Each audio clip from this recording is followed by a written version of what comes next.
નમસ્કાર દોસ્તો, આજે અમે છે ગીર સોમનાથ જિલ્લાના તલાલા તાલુકાના મંડોરણા ગામે, જ્યાં નીલકંઠ ફાર્મ એન્ડ નર્સરી છે અને આ નર્સરીની અંદર છે આજે એ જાણીશું કે ગીરની લોકપ્રિય કેસર કેરી છે તેના બગીચાઓમાં જે આંબા વાવવામાં આવે છે એ કઈ રીતે તૈયાર થાય છે।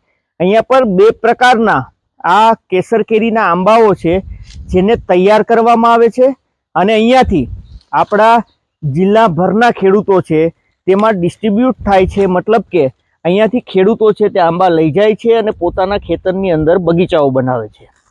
આ સરકાર માન્ય નર્સરી મતલબ કે એવોર્ડ છે, સરકારે આ નર્સરીને આપ્યો છે। છેલ્લા 17 વર્ષથી અહીંયા પર આ નર્સરી કાર્યરત છે અને લાખો આંબા છે તે અહીંયાથી જિલ્લાના અલગ અલગ અને જિલ્લા બહારના અલગ અલગ ખેડૂતો છે તેણે પોતાના ખેતરની અંદર વાવેતર કર્યું છે। તો આજે જાણીશું કે આ બે પ્રકારની કલમ છે એ કઈ રીતે તૈયાર કરવામાં આવે છે। મારી સાથે આ નર્સરીના માલિક છે સુધીરભાઈ, તેમની સાથે વાત કરીએ કે આ નર્સરીમાં કઈ કઈ પ્રકારે કલમો છે તે તૈયાર થાય છે, શું કારણ છે કે ખેડૂતો અહીંયા પર 100 જેટલી નર્સરીઓ છે આ જિલ્લાની અંદર, પરંતુ ખેડૂતોની પહેલી પસંદ શું કામ આ નર્સરી બની છે। સુધીરભાઈ બાલધા મારી સાથે છે, એમને જ સીધું પૂછીએ। સુધીરભાઈ, આ નર્સરીની અંદર પહેલો પ્રશ્ન છે કે શું કારણ છે કે ખેડૂતો અહીંયા પહેલી પસંદગી કરે છે? નર્સરીની કલમમાં તો એવું છે ભાઈ દિલીપભાઈ કે કલમ વાવ્યા પછી 5 વર્ષે તો ખેડૂતોને ખબર પડે કે આમાં કેવું રિઝલ્ટ આવે છે।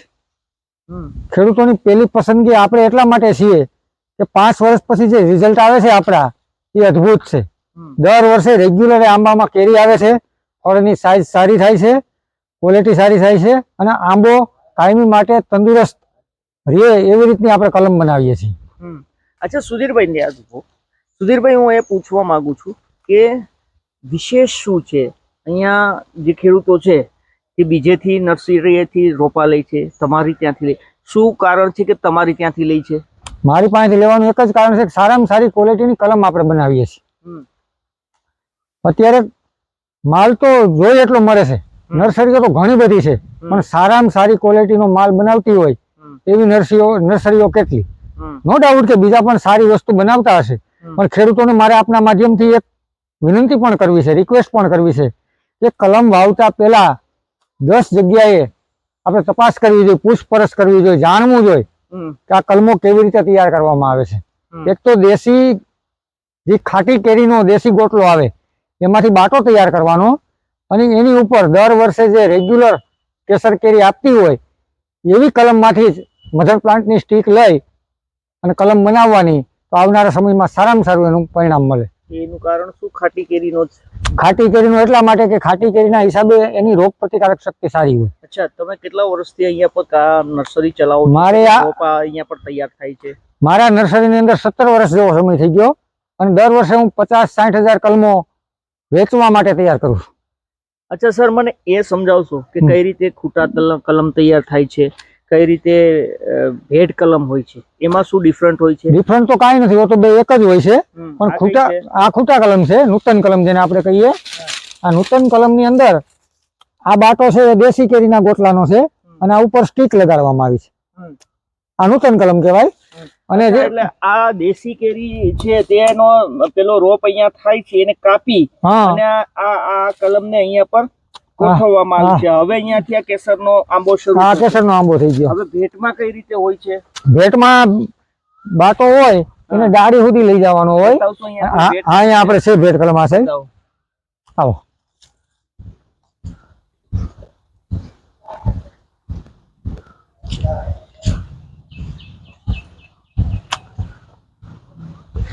હા, ભેટ કલમ છે। એક મિનિટ અરવિંદ, અચ્છા, તો આની અંદર બે રોપા હોય છે? હા, બે, એક દેશીનો છે અને એક કેસરનો છે, અને આ બંને રોપાને છોલીને એક સાથે જોઈન્ટ કરવામાં આવે, પછી બાંધી દેવામાં આવે। સમય સુધી રાખવાનું હોય? આ 4 મહિનાનો હાંધો હોય। અચ્છા, પછી કોને હટાવવાનું આમાંથી? અહીંથી આ કાપી અને આ ડાળી આપી દેવાની અને આ કલમને લઈ લેવાની। આ તૈયાર થાય? આ તૈયાર થાય? આ તૈયાર થશે, આ તૈયાર થશે, આ કલમ છે। હા, ઓકે, તો આ ભેટ કલમ આને કહેવાય। હવે સાહેબ, મને એ કહો કે તમને એક એવોર્ડ મળ્યો છે, તો કોણે આ એવોર્ડ આપ્યો છે અને શું કારણે આપ્યો છે? આત્મા ગુજરાતે હમ પ્રગતિશીલ ખેડૂત હમ નો એવોર્ડ મને ₹10,000 ની રાશિ આપી છે હમ. અને એવોર્ડ પણ એનાયત કર્યો છે. હમ તાલુકા કક્ષાએ બેસ્ટ કિસાન નો એવોર્ડ. અચ્છા સર, આપ વાર્ષિક કેટલા આંબાનું વાવેતર કરો છો? કેટલા વેચાણ થાય છે? 50 થી 60,000 કલમો તૈયાર કરીએ છીએ અને દર વર્ષે 50-60,000 કલમો વેચાઈ જાય છે. અગર અહીંયા કોઈ આવવું હોય, હમ. તમારો કોન્ટેક્ટ કરવો હોય, હા, તો મને અહીંયાનું એડ્રેસ અને કોન્ટેક્ટ નંબર આપો.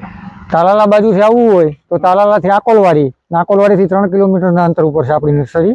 અને આ પ્રાચી સાઈડ થી આવવું હોય, કોડીનાર સાઈડ થી આવવું હોય તો હણમતિયા થી 3 કિલોમીટરના અંતર ઉપર અહીં નર્સરી છે. તમારો મોબાઈલ નંબર? મારા મોબાઈલ નંબર છે 98 98 67 59 56. ઓકે, તો આ સુધીરભાઈ છે. અગર આપ વાત કરવા માંગતા હોય તો નંબર લખો 98 98 67 39 56 નંબર છે. આ તેમના મોબાઈલ નંબર છે. બીજું કે તલાલા ગીરની અંદર એના ગામડું છે અહીંયા પર મંડોરણા, જે આંકોલવાડી અને હળમતિયા ગામ છે તેની નજીક આવેલું છે.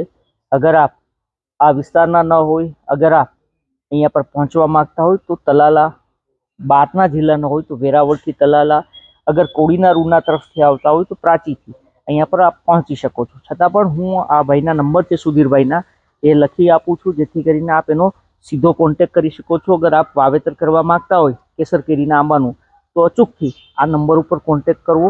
ત્યાં જરૂર પડે તો અહીંયા પર રૂબરૂ આવવું જેથી કરીને આંબાની કિંમત છે જે રોપાની એ ખ્યાલ આવશે. સુધીરભાઈનું એ કહેવું છે કે સાઇઝ પ્રમાણે તેની કિંમત નક્કી થાય છે. અહીંયા પર 80 રૂપિયાથી લઈને 500 રૂપિયા સુધીના અલગ અલગ વેરાયટીના આંબાઓ છે. કઈ સાઇઝનો આંબો તમારે લેવો છે એ તેની સાઇઝ ઉપરથી તેની કિંમત નક્કી થાય છે. તો આપ પણ અહીંયા પર અચૂકથી મુલાકાત લો તો આપને પણ અહીંયા વધુ અને નવી જાણકારી અચૂકથી મળશે. ધન્યવાદ.